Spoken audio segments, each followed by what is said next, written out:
Use headphones for best experience. In today's story, we bring you Batman, Holy Terror. It is written by Alan Brennert, illustrated by the legendary Norm Breyfogle, colored by Lovan Kinzierski, and lettered by Bill Oakley. It was the first book to bear the Elseworlds logo. A small request: if you like the story, please buy the book. Support the comic book industry. 20 years ago, Gotham town thrived under the American Commonwealth, deeply rooted in history and tradition. September 3rd was a revered day, second only to Christmas, marking Lord Protector Oliver Cromwell's miraculous survival from malaria in 1658. His continued reign for another decade was seen as divine intervention. For Gotham's people, this event became a powerful symbol, shaping their national pride and identity, and embedding itself into the cultural and spiritual fabric of the city. One tragic night, Bruce Wayne's parents were murdered before his eyes, their killers leaving behind only a gold cross inscribed with Thomas Wayne's name. Shaken and alone, Bruce faced questioning by Inquisitor Jim Gordon, who knew the boy had suffered enough. Yet duty demanded answers. Gordon asked the painful questions, admitting it felt wrong, but necessary. In the end, Bruce was left with only the memory of that night, and Gordon's sympathy, empty and powerless to heal. Later, at Joseph Chill's hearing, the system moved forward indifferently. Though arrested for murder, Chill had been in Coventry for a month, casting doubt on his guilt. Gordon, investigating, struggled with the truth amid bureaucratic apathy. Chill died in a prison fight before facing trial, a suspiciously convenient end. The Lord Commissioner dismissed Gordon's concerns, reminding him that tragedies happen daily. Yet with Barbara expecting their child, the thought of family briefly eased Gordon's frustration, offering a flicker of solace. 20 years later in Gotham town, the world was in turmoil.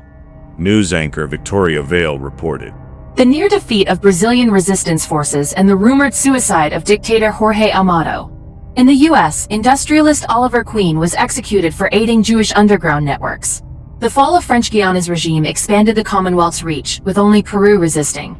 Europe remained cautious, prioritizing re-education. In Plymouth, new legislation proposed limiting non-landholder and non-white voting power, endorsed by Lord Protector Malvé ahead of renewal celebrations." Now a grown man, Bruce Wayne walked through the manor, lost in memories of his childhood. He recalled the train set his father gave him at 6, the scent of his mother's perfume, and her singing in the kitchen. These memories brought a wave of nostalgia, but he knew he was clinging to the past. Alfred entered, reporting the movers had finished. Bruce admitted it felt strange, as if he'd left part of himself behind. Alfred offered to stay, but Bruce declined. Bruce believed the bond between his family and the estate had ended, and staying there alone would be presumptuous. He valued Alfred's loyalty, but insisted it was time to move on. When Alfred asked if he was certain, Bruce reassured him, recalling the nights Alfred comforted him through nightmares. He said he was no longer afraid of the dark, and had found peace through faith. Though saddened, Alfred respected his decision. They exchanged heartfelt goodbyes, and Bruce thanked him for everything. Bruce walked through the empty halls of his childhood home, ready to leave it behind. The sanctuary had become a dead end, no longer needed. Saying farewell to old dreams, he embraced new ones. In his gym, he trained hard, showing his strength. When Gordon arrived, Gordon apologized for interrupting Bruce's workout, but Bruce dismissed it, saying he'd learned to stay alert through discipline. Gordon admitted he'd kept secrets, recalling their first meeting, and how inquisitors are trained to ask hard questions. He confessed he had lied. Joseph Chill did kill Bruce's parents, but it wasn't random. Their murder had been a sanctioned state execution. Bruce was stunned, but Gordon urged him to listen. Gordon revealed the government ordered Thomas Wayne's death due to his influence and knowledge. Bruce, stunned, realized his father's ties to the state led to his murder. Enraged, he accused Gordon of confessing for his own peace. Gordon admitted hiding the truth to protect Bruce, but now carried the weight of countless tragedies and executions with deep remorse. Later, Bruce Wayne read through Thomas Wayne's hidden journal, uncovering horrifying truths about state-sanctioned killings and his father's true beliefs. In the aftermath of a theocratic regime's brutal policies, a group of doctors, including Martha and Charles McNider, documented tragic cases: a man tortured with aversion therapy for his sexuality, a pregnant woman who died attempting a home abortion, and multiple young women mutilated by forced psychological treatment. McNider and Martha tried to save them but lost many. When the clinic was raided by inquisitors, they narrowly escaped. As he kept the journal down, Charles McNider confirmed the journal's authenticity, explaining Thomas had kept it hidden for Bruce's future. Bruce, devastated, realized the state, not God, was behind his parents' deaths.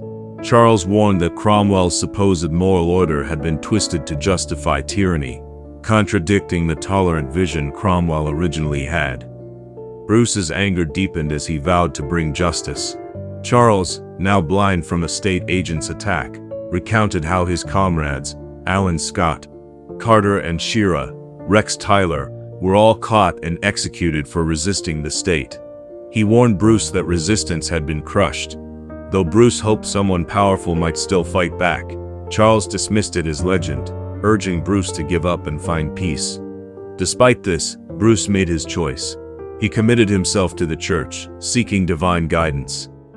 During his ordination, while others prayed, Bruce felt clarity and purpose.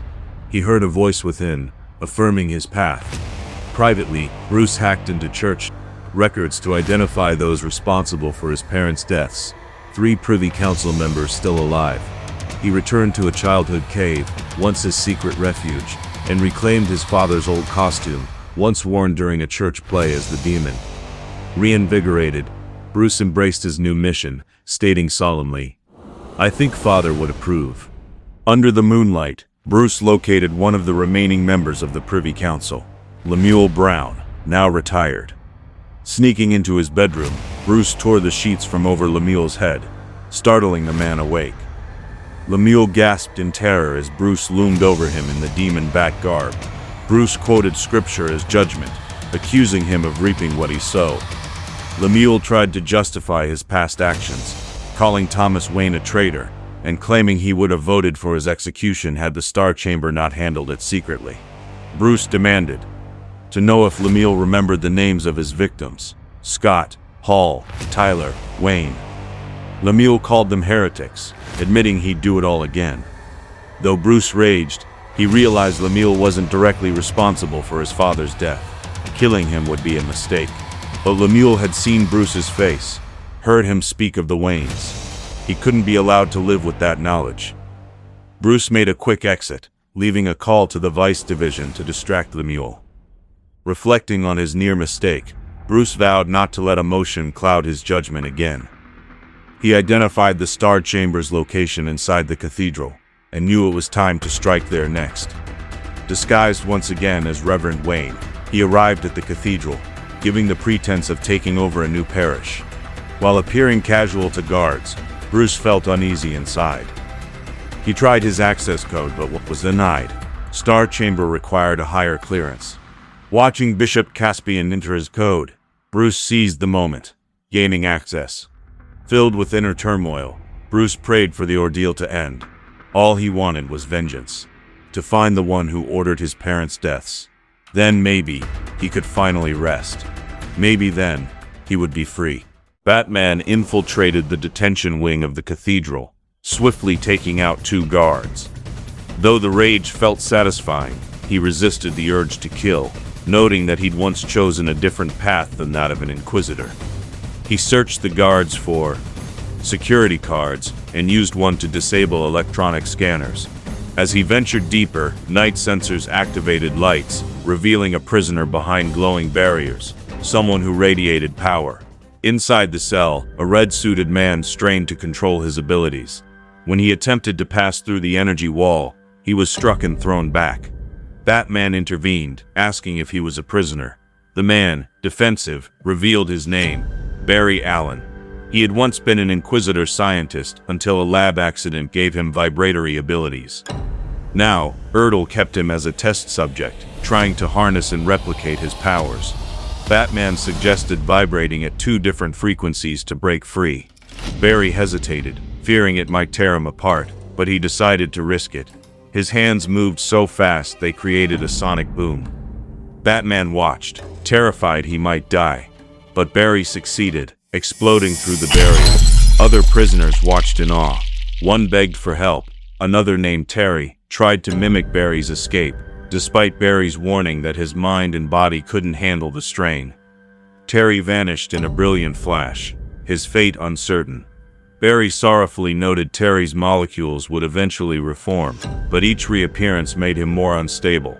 Barry showed Batman the others: Gus, whose accelerated speed caused painful bone overgrowth; Corinne, whose mind raced at hyperspeed in a slowed body; and Joshua, a child aging at triple speed. Barry lamented the cruelty of it all, mourning the lives lost and the hope stripped away. Then they came to Arthur. Another experiment, telepathic and amphibious. Arthur sat in silence, broken. Barry begged him to speak, but Arthur was unresponsive. Batman realized the system didn't just test these people, it shattered them. And as Barry whispered about hope for Arthur, Batman stood beside him, sharing in the quiet horror of what they'd uncovered. A mutated merwoman named Lori had died giving birth, leaving behind a twisted child in a tank. The experiments continued with gene splicing and mutagenic chemicals, resulting in more grotesque and broken lives. Some, like one amphibian hybrid, had repeatedly tried to kill itself. As Batman uncovered a lead-shielded area holding irradiated victims, Barry was suddenly attacked. The attacker was a sorceress loyal to the regime. She hurled Barry and Batman across the room using arcane chants, casting spells backward. Barry recognized his enemy, her as the one who warned the authorities about him. While dodging her spells, Batman noted her need to speak aloud to cast. Barry mocked her, comparing modern tactics to the Salem trials, only now witches were converted, not burned. She blasted open one of the tanks, sending the aquatic girl inside into a fatal panic. The girl couldn't breathe out of water. As she died gasping, Barry shouted in anguish. The witch coldly declared that punishing the innocent was the most effective deterrent. Furious, Barry launched at her, but she overpowered him again. Batman prepared gas pellets, recalling how witches were once stoned. As she began casting a deadly spell on Barry, Batman released the gas into her face. She inhaled mid-incantation and began choking. Barry punched her as the gas overwhelmed her. Afterward, Barry blamed himself for triggering the incident. Then Erdl appeared, taunting Barry and coldly dismissing the girl's death as a consequence of his actions. Barry exploded in rage. He accused Erdl of treating them like animals, test subjects to be dissected. When Barry lunged at him, Erdl tried to placate him with hollow praise, but Barry, overcome with fury, prepared to attack. Erdl quietly pressed a device, igniting Barry into flames. Barry screamed in agony as he burned, whispering the name Iris with his last breath. Erdl remained calm. Despite Barry's death, he found value in his electrochemical aura and had learned how to neutralize it. He then turned his attention to Batman, curious about his own powers, only for Batman to retaliate, right as a monstrous clay figure attacked him from behind. Batman was sent flying, stunned by the sheer force, as Erdl ordered that he be taken alive, for study. Then, Erdl led the captive Batman to a powerful specimen captured by a religious couple in Kansas, a large, seemingly invincible figure strapped to a machine. Erdl admired the subject's growing strength over time, seeing him as the most powerful entity he'd ever encountered. He was this world's Superman. Erdl explained to Batman that the figure chained before them was a powerful specimen found by a couple in Kansas and later turned over to the state. Over the years, this individual developed extraordinary abilities that grew stronger with age. However, as the subject became more rebellious, controlling him became increasingly difficult. Eventually, Erdl and his team used radioactive debris from the spacecraft he arrived in to weaken and finally kill Superman, neutralizing the threat he posed. When Batman saw the Superman figure, he was struck by an overwhelming sense of loss and despair, despite never having seen this person before. He felt an inexplicable connection, knowing that something great had been destroyed. Batman recognized that Erdl was correct. The state possessed the ability to eliminate any threat, no matter how powerful. This triggered something in Batman, filling him with anger. He decided to act against Clayface, the man who had been mutated by Erdl's experiments. Batman realized that pure rage alone wouldn't help, but when channeled through intellect and strategy, it could be dangerous. He managed to destroy Clayface by leveraging the surrounding environment, knocking him over on tanks of liquid nitrogen and freezing him, and then breaking him to pieces. With Matthew incapacitated, Batman turned his attention to Erdl, who threatened to run experiments on Batman during his autopsy. Erdl shot at Batman, but the bullets hit the dead Superman's body and ricocheted back at him. Erdl collapsed to the floor, bleeding. With Erdl dying, Batman shifted his focus to Superman. Even in death, Superman filled him with hope. As Batman entered the Star Chamber, he immediately recalled that this was where his parents had been condemned to death. The chamber, historically rooted in secret government proceedings, symbolized the hidden hand of justice. As Batman surveyed the chamber, an older man, the presiding official, addressed him, acknowledging Batman's presence and inquiring about his purpose. Batman, needing to buy time, claimed he was looking for records of a specific proceeding. The older man, who had presided over the chamber for over 40 years, offered to assist. When Batman alluded to a couple sentenced 20 years prior, the man admitted that many had been sentenced, but refrained from revealing specific details. He described the secretive voting process used by the Star Chamber's 12 magistrates, which ensured that no one bore individual responsibility for the executions. As Batman pressed the man further, questioning the morality of such a system, the man deflected responsibility, asserting that it was the system itself, not individuals, that dictated justice. Batman's frustration grew, and he hinted at revenge, but the man remained unfazed, suggesting that even if Batman took action, it would not change the system. Batman ultimately declared his intent to dismantle the system itself, identifying it as the true source of injustice. The older man, confident in the chamber's enduring power, anticipated that any contest between them would be intriguing, with both sides expecting the opposite outcome.